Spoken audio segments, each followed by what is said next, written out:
apakah hukum sapu muka selepas solat? Tidak ada hadis yang sahih yang menyebut Nabi SAW menyapu muka selepas daripada memberi salam. Ada hadis yang dhaif yang menyebut kerana Nabi SAW masaha wajahu bil yumna. Nabi itu sapu mukanya dengan tangan kanan. Idza yaqdi salatahu idza qada salatahu masaha wajahu bil yumna. Hadis dhaif kama qala.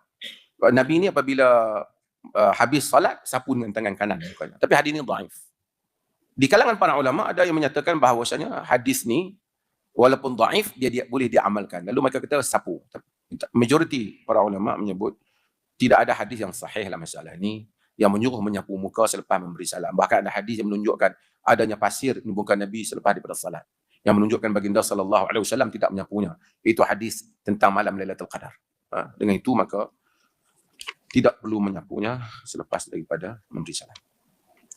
Kalau ada orang sapu di atas pandangan sebahagian mazhab termasuk Syafi'i yang menyatakan sapu di atas mengamalkan hadis yang dhaif.